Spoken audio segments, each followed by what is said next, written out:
Kita semua kayaknya ngerasa tahu ya apa itu hukum. Jelas banget kan, ada di mana-mana. Ngatur hidup kita. Dari lampu merah sampai kontrak kerja. Tapi coba deh saya tanya, sebenarnya hukum itu apaan sih? Datangnya dari mana? Nah ini yang mau kita bedah bareng-bareng hari ini. Lewat bukunya Scott Shepro, Legalitas, untuk menjelajahi pertanyaan yang kelihatannya simpel ini. Oke, kita langsung aja ke pertanyaan utamanya. Apa itu hukum? Kedengarannya simpel banget ya kan? Kan kita tiap hari juga berurusan sama hukum. Ada pengacara, hakim, polisi. Harusnya sih jawabannya gampang dong. Ternyata nggak segampang itu. Justru pertanyaan yang kelihatannya sepele ini udah bikin para filsuf pusing 7 keliling selama berabad-abad. Dan begitu kita coba gali lebih dalam, kita bakal sadar kalau fondasi seluruh sistem hukum yang kita kenal itu, ternyata berdiri di atas teka-teki yang super rumit. Oke, yuk kita bedah bareng-bareng. Kenapa sih pertanyaan apa itu hukum jadi sesusah itu buat dijawab?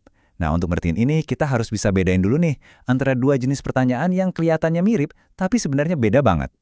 Gini deh bedanya. Di satu sisi ada pertanyaan praktis yang biasa ditanyain klien ke pengacaranya. Misalnya, gimana sih hukumnya soal wan prestasi? Nah, itu pertanyaan apa hukumnya?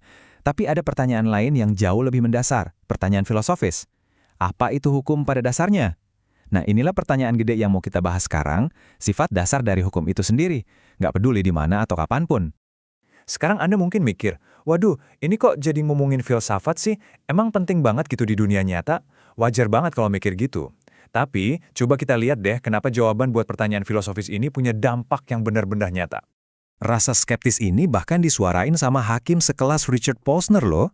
Dia intinya bilang kalau perdebatan ini tuh nggak ada gunanya, nggak ada efek praktisnya sama sekali. Tapi, beneran gitu? Coba kita uji omongannya. Contoh paling gampang, perdebatan soal hukuman mati di Amerika. Amandemen ke-8 di sana ngelarang hukuman yang kejam. Oke, tapi kejam itu artinya apa? Nah, jawabannya tergantung banget sama teori hukum yang Anda pegang. Kalau Anda mikir hukum itu ya, apa niat awal pembuatnya, ini satu jawaban buat apa itu hukum, ya hukuman mati jadi sah, karena dulu para pendiri negara nggak masalah dengan itu. Tapi, kalau Anda percaya hukum itu adalah makna teksnya di zaman sekarang, ini jawaban yang lain lagi, bisa jadi hukuman mati itu ilegal kalau masyarakat sekarang nganggapnya kejam. Nah, lihat kan, jawaban Anda buat pertanyaan filosofis tadi bisa nentuin urusan hidup dan mati seseorang. Jadi, ini penting banget. Oke, sekarang kita masuk ke jantung permasalahannya nih, yang disebut Shapiro sebagai teka-teki kemungkinan. Ini tuh ibarat teka-teki klasik ayam sama telur, tapi versi hukum. Soal dari mana sih datangnya wewenang hukum itu? Bayangin deh, ada sebuah desa pertama yang sama sekali belum punya hukum. Terus ada tetua namanya Lex, dia berdiri dan bilang, oke, saya mau bikin aturan. Tiba-tiba filsuf desa si Phil nyeletuk, tunggu dulu, atas dasar wewenang apa? Kamu butuh aturan yang ngasih kamu kuasa buat bikin aturan. Si Lex jawab, ya udah saya bikin aturan itu dulu. Nggak bisa, kata si Phil, kan kamu belum punya kuasanya. Nah, ini dia masalahnya. Jadi kayak mustahil gitu loh buat memulai sistem hukum dari nol. Biar lebih jelas, kita sebut aja ini prinsip telur dan prinsip ayam. Prinsip telur bilang, kamu bisa punya kuasa buat bikin hukum hanya jika udah ada aturan yang ngasih kuasa itu. Sementara prinsip ayam bilang, aturan yang ngasih kuasa itu ada hanya jika ada seseorang yang berkuasa yang menciptakannya.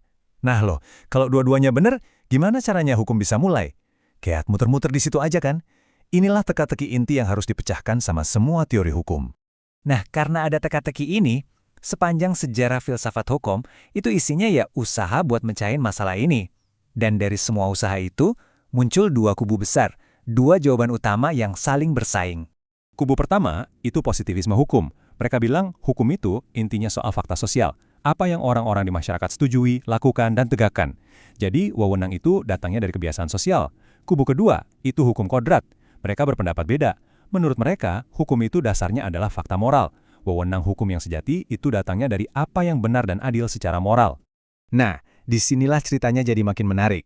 Ternyata nggak ada jawaban yang sempurna. Dua-duanya emang bisa mecahin teka-teki kemungkinan tadi, tapi masing-masing malah menciptakan masalah besar yang baru. Kita lihat dulu, hukum kodrat. Kalau hukum itu harus adil dan bermoral supaya bisa disebut hukum, terus gimana nasibnya Nazi?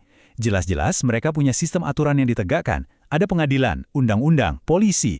Tapi, apa itu bisa kita sebut hukum? Menurut teori hukum kodrat yang paling kaku, ya nggak bisa. Aturan-aturan mereka itu saking jahatnya, sampai nggak layak disebut hukum sama sekali. Inilah yang disebut masalah kejahatan. Teorinya jadi susah buat ngakuin adanya hukum yang jahat.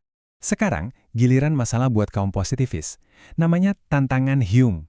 Filsuf David Hume pernah bilang, kita nggak bisa seenaknya loncat dari pernyataan fakta, sesuatu yang memang terjadi, ke pernyataan kewajiban, sesuatu yang seharusnya kita lakukan. Kaum positivis kan bilang hukum itu fakta sosial. Faktanya, orang-orang memang ikutin aturan tertentu. Oke, tapi gimana caranya fakta itu tiba-tiba menciptakan kewajiban moral bahwa kita harus patuh? Kekuatan mengikatnya hukum itu datang dari mana? Ini lompatan logika yang susah banget dijelasin sama mereka. Jadi, ya inilah dilema utamanya. Kita disuruh milih racun mana yang mau diminum.